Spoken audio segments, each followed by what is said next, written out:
कुणाल अपनी पत्नी रितु और 8 साल की बेटी संजना के साथ यमुना नाम के शहर में रहने के लिए आता है। कुणाल गांव से शहर में नौकरी की तलाश में आता है, लेकिन शहर में उसको कोई भी नौकरी नहीं मिलती।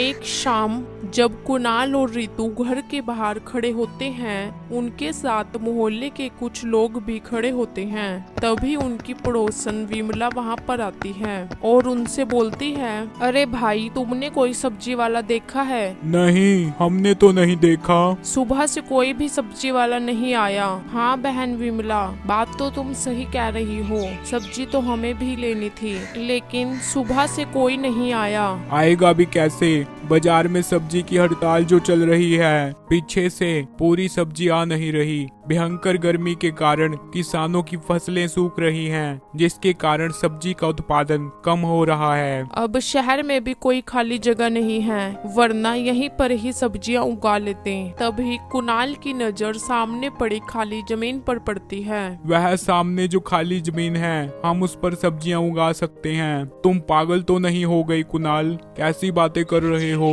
भला पक्की जमीन पर कैसे सब्जियां उग सकती हैं? लगता है तुम्हारे सिर में गर्मी चढ़ गई है, तभी तुम ऐसी बहकी बातें कर रहे हो। मैं तुम सबको चैलेंज देता हूँ कि मैं इस खाली पड़ी जमीन पर सब्जियां उगा कर दिखाऊंगा। तभी कुणाल के पड़ोसी कुणाल पर हंसने लगते हैं। लेकिन कुणाल के दिमाग में तो कुछ और ही चल रहा होता है।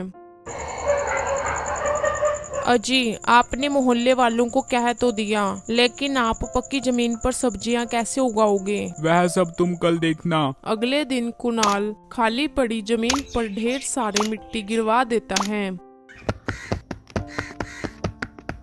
रितु, आज मैंने उस खाली पड़ी जमीन पर मिट्टी डाल दी है। अब बस उस मिट्टी में किसी सब्जी के बीज लगाने हैं। यह ठीक किया जी आपने। हाँ रितु, बस तुम मुझे सब्जी के बीजों के लिए पैसे दे दो। रितु जब अपनी लोहे की पेटी खोलती है तो उसमें पैसे नहीं मिलते। अजी, इस लोहे की पेटी में तो पैसे है ही नहीं, लगता है पैसे खत्म हो गए। जो पैसे पड़े थे मैं सुबह जाकर उनका राशन ले आई। अरे रितु, तुम ध्यान से चेक करो, इधर उधर कहीं पड़े होंगे। रितु जब दोबारा चेक करती है तो उसे एक नीली पोटली मिलती है। रितु जब उस पोटली को खोलकर देखती है तो उसके अंदर बीज होते हैं। अरे रितु, इस पोटली में क्या है? कुणाल, इस पोटली में तो घिया के बीज हैं, पर ये घिया के बीज यहाँ पर किसने रखे? यह लोहे की पेटी मेरी दादी जी की थी, हो सकता है यह बीज उन्होंने ही रखे हों।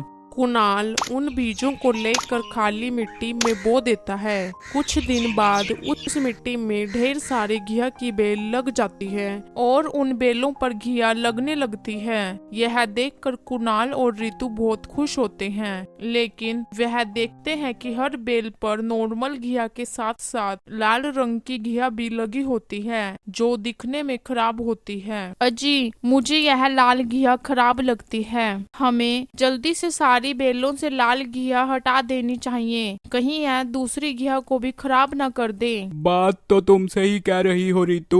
वह कहावत है ना कि एक मछली सारे तालाब को गंदा कर देती है। चलो हम जल्दी से सारी लाल घिया को हटा देते हैं। रितु और कुणाल सारी लाल घिया को तोड़कर घर ले जाते हैं।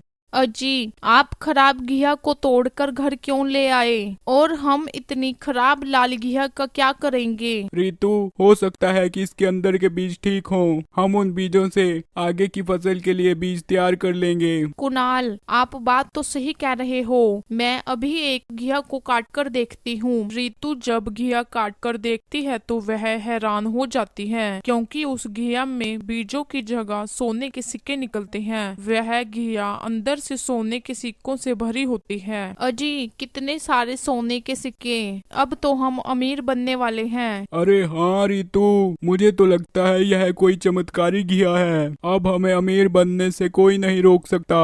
कुणाल उन सारी खराब घिया से सोने के सिक्के निकाल लेता है और उन सब सोने के सिक्कों को दादी की लोहे की पेटी में भर देता है। कुछ दिनों में देखते ही देखते कुणाल के दिन बदल जाते हैं। कुणाल शहर का सबसे अमीर व्यापारी बन जाता है। वह शहर के आसपास कई खेत खरीद लेता है और उनमें ढेर सारी सब्जियां उगाता है। अभी भी कुणाल के खेत से लाल घिया उतरती है जिसमें से सोने के सिक्के निकलते हैं।